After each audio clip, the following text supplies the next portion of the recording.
Ouhouhou. Po, po, po, po, po, po. Mesdames et messieurs, on a gagné les gars contre le RC Lens, c'est exceptionnel, les gars, je suis trop content. C'est donc ça, le bonheur, les amis, 6 derniers matchs, 0 défaite, c'est ça se voit, hein. Ça se voit, je pense, les gars, quand je parle, ça se ressent. C'est mieux que les débriefs d'avant où j'avais vraiment une tête d'enterrement. Là, les gars, je suis content parce que c'est pour la suite aussi. Ça annonce que du bon quand tu. Le groupe, il a l'air de hyper bien vivre, les gars. Le groupe a l'air de hyper bien vivre. On a vu des photos, pardon, sur les réseaux après le match du groupe tous ensemble. C'est des choses qu'on ne voyait pas du tout avec Peter Bosch et en début de saison. On voit également des stories à l'entraînement, des joueurs qui se taquinent un peu, enfin, les gars, c'est exceptionnel. C'est exceptionnel, pardon, je bégaye. Bon, on n'a pas gagné contre le FC Barcelone non plus, on va pas se mentir, faut arrêter d'en faire trop. Mais ça fait plaisir vu la situation du club à l'heure actuelle, ou du moins ces derniers temps. C'était vraiment catastrophique pour un club de l'envergure, enfin pour un club comme Lyon, quoi. C'était catastrophique. Donc ça fait plaisir, ça fait plaisir. D'ailleurs, désolé les gars pour la luminosité, voilà, je tiens à m'excuser, je tourne juste après le match, c'est pour ça que j'ai encore l'euphorie du match. Voilà, désolé pour la luminosité, on va faire avec. Mais quel match les gars. Bon d'ailleurs les gars, je vais faire un nouveau truc dans ces débriefs, c'est que voilà, je vais mettre quelques images du match, du moins des actions importantes, pas à chaque fois, comme pourrait le faire un Willou ou quoi. Mais voilà, je pense que ça peut être sympa d'avoir quelques images du match pour vous mettre dans le contexte en fait. Ça peut être vraiment bien, notamment des buts, hein, on va parler beaucoup des buts. Alors déjà, avant de commencer le match, on a eu une défense à 3. Alors, une défense à 3 avec 2 pistons, tu te dis: «OK, un peu bizarre».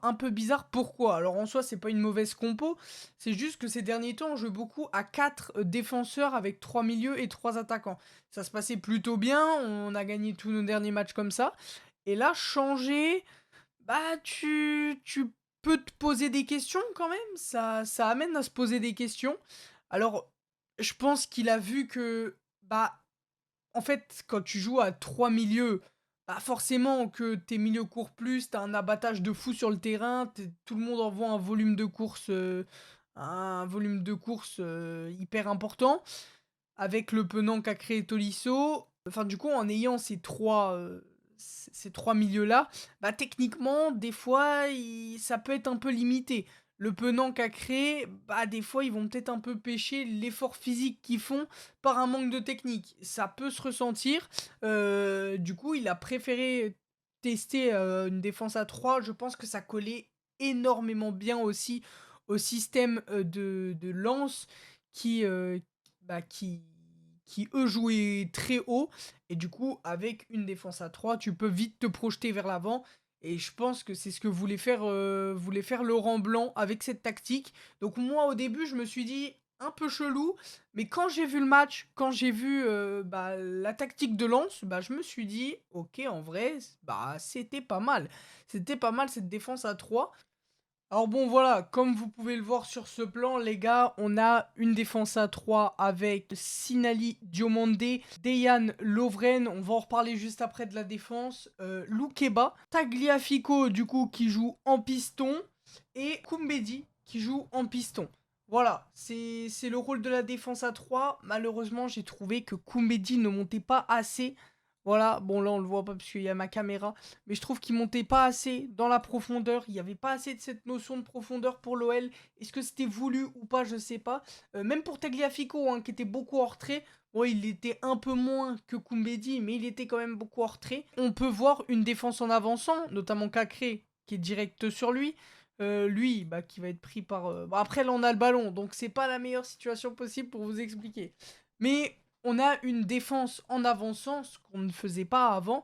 Et cette notion de défense en avançant, bah, elle est hyper bien mise en place, en fait. Même si on va pas se mentir que durant ce match, Bah, la notion de profondeur n'était pas très bien utilisée, j'ai trouvé dans les 20 premières minutes en tout cas.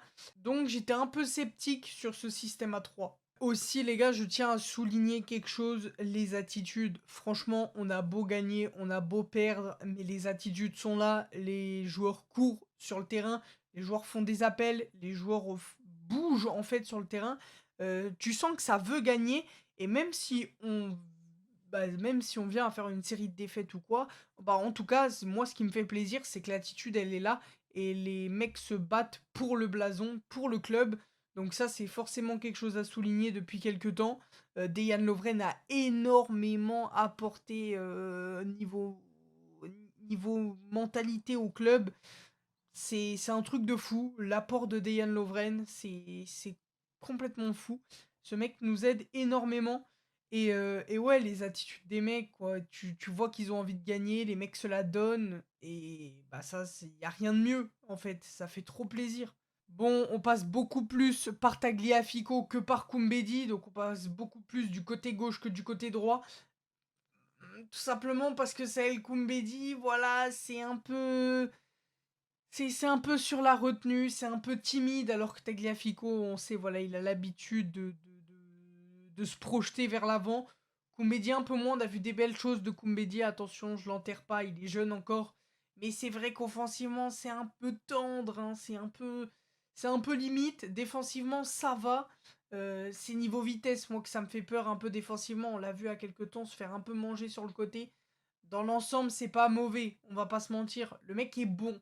Mais le mec n'est pas incroyable comme peut l'être un Malo Gusto. Et c'est ça aussi la différence. Il y a un manque de justesse technique aussi. Dans les 20 premières minutes, j'ai trouvé Tolisso qui loupe au moins 3 passes faciles. Enfin, faciles, entre guillemets, pour lui. Hein. Je dis que c'est facile pour lui, parce que je sais qu'il est capable de les faire. Et c'est vrai que pendant cette première mi-temps, bah, techniquement, on sentait les joueurs pas trop bien dans ces 20 premières minutes. Après, ça a commencé à aller mieux. Et durant la deuxième mi-temps, on n'a plus vu ces erreurs-là de la part de Tolisso. Donc ça fait plaisir. Bon, on était beaucoup sur la défensive. Je pense que c'était voulu de la part de Laurent Blanc. On était très reculé. Lens pressait bien aussi, donc nous forçait à reculer et à jouer derrière.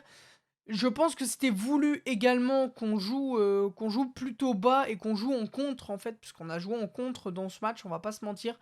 La première mi-temps est globalement très réussie pour ça.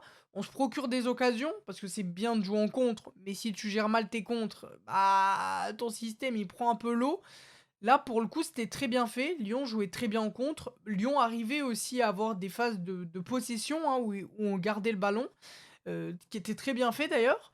Donc, bah, oui, il y avait cette notion de jouer en contre. Lyon qui jouait pas mal en contre d'ailleurs. Mais il y avait aussi ce truc de garder le ballon, faire tourner.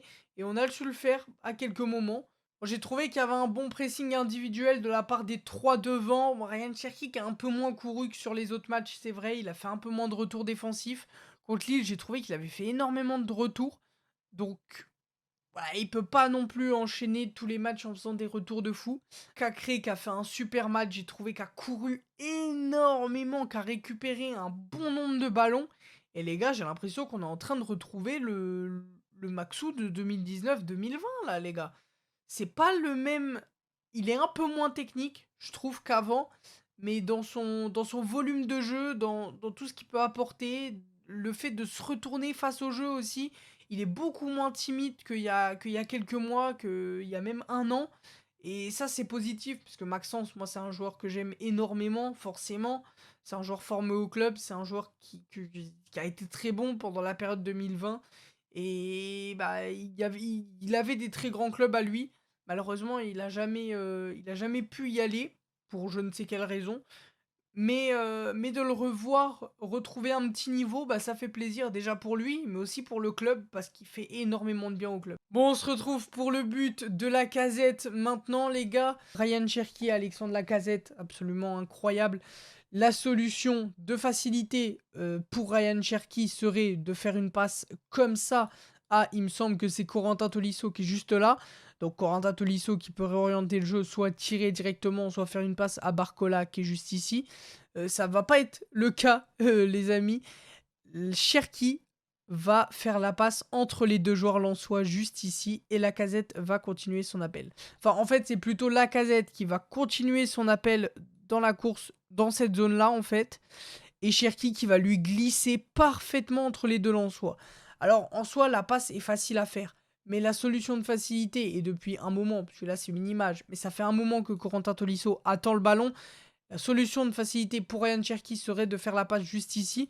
Mais non, il va préférer la glisser entre les 2 lensois et faire confiance en Lacazette. Ce qui est exceptionnel, Lacazette qui va la mettre au fond juste après. C'est assez fou. Lacazette également qui remporte son duel hein, juste avant, qui est juste ici et qui remporte son duel. Donc là, il se bat comme un acharné pour revenir, faire un appel de ouf. La passe de Cherki entre les deux est parfaite. Et franchement, c'est exceptionnel, les gars. Parce qu'en soi, il n'y a rien d'exceptionnel, mais juste la passe entre les deux, voilà, c'est Ryan Cherki. C'est assez fort ce qu'il fait en ce moment. Et la casette qui fait ses stats également. Bon, et en parlant de Ryan Cherki, je peux vous montrer ça, c'est assez fou. Ryan Cherki qui est juste là, donc, avec le ballon, comme on peut le voir, les amis, qui va trouver une passe entre les lignes, juste ici à Maxence Cacré. Et ça c'est complètement fou les gars. Essayez de me dire comment ce mec peut trouver une passe de là à là. Genre c'est complètement inimaginable. La solution de facilité, encore une fois, ce serait de faire une passe juste ici pour décaler là-bas, ou alors de faire directement une transversale sur Koumbedi pour décaler là-bas. Ou alors la casette qui décroche pour trouver une passe entre les 2 joueurs lensois. Mais non, ça va pas se passer comme ça du tout, mesdames et messieurs. Il va trouver une passe de fou entre les joueurs juste là, comme ça, pour Maxence Cacré qui va pouvoir se retourner face au jeu, en fait. Et ça, c'est fou. Ça, c'est fou. Ce genre de passe, c'est fou, les gars. Des bons retours défensifs de la part des 3 à part Ryan Cherki, comme je l'ai expliqué juste avant. Mais dans l'ensemble, je trouvais que c'était pas non plus trop mal la casette qui fait des efforts inimaginables en défense. Bon, Lens qui nous domine dans le jeu, dans l'ensemble, qui joue bien, qui joue son jeu, mais ils ont du mal à se procurer des occasions dangereuses, ce qui profite à l'OL.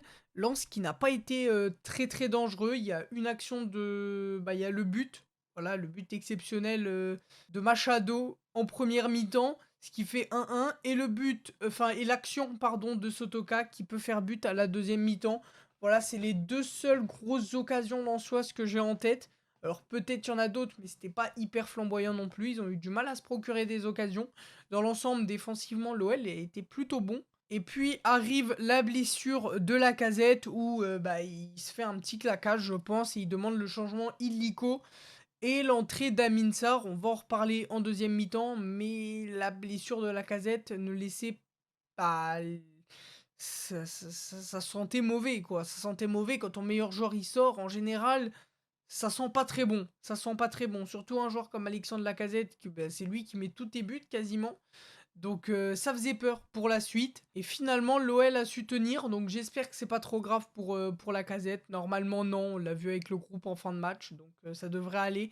On espère le revoir au plus vite. Et puis arrive cette deuxième mi-temps où la possession est toujours pour Lens, mais sans grand danger en fait, sans grand danger, avec l'occasion de Sotoka hein, et avec de la tête. C'était pas hyper concluant Lens dans le dernier geste, ça manquait un peu de présence offensive, ça manquait un truc offensivement de la part des Lensois. Je vais pas me plaindre pour le coup. Et puis arrive le but de Ryan Cherki, mesdames et messieurs, qui va nous faire une frappe magnifique. Juste comme ça, en fait, claque sur le poteau qui va revenir dans le but, juste comme ça. Il est beaucoup plus méchant devant le but, Ryan Cherki. Tu sentais qu'à certains moments, il y a longtemps hein, maintenant, mais ça pouvait être un peu timide. Voilà, il osait pas trop. Maintenant, il fusille le but. Et ça fait plaisir, ça fait plaisir. C'est ce qui manque pour le coup à Barcola, que je trouve encore un peu trop gentil dans sa manière de tirer. Lui, Ryan Cherki, tu sens qu'il a passé un cap au niveau de ça et que maintenant il allume la cage et ça c'est mieux. Ça fait du bien d'avoir un joueur méchant capable de te mettre des buts comme ça, qui peut prendre les rênes de ton équipe. Et là, il est en train de passer un sérieux cap, Ryan Cherki. Bon, encore une fois, Cacré, Tolisso, Dejan Lovren et Diomandé qui font une superbe deuxième mi-temps, qui sont vraiment très forts. Diomandé, ça fait un moment, maintenant qu'il est vraiment très, très fort. Lovren, bah, depuis qu'il est arrivé, je trouve que c'est un monstre. Bah, pareil pour Cacré, on en a déjà parlé et Tolisso, pareil, hormis les 20 premières minutes qui étaient pas très convaincantes, le reste du match, il court partout, les passes qu'il fait sont exceptionnelles, il arrive toujours face au jeu, il joue quasiment jamais derrière, il sait calmer le jeu quand il faut le calmer. C'est vraiment très fort, Corentin Tolisso, et il apporte énormément. Et quand il se blesse pas, bah, ce mec est trop fort, c'est tout. Sur la fin de match, Lens pousse, mais bah, Lyon joue bien en contre. Il y a une entrée de Moussa Dembélé d'ailleurs à la place de Barcola. Barcola d'ailleurs qui a pas fait un super match, mais bon voilà, on va pas le blâmer. Et Moussa Dembélé, franchement, lui on peut le blâmer, hein.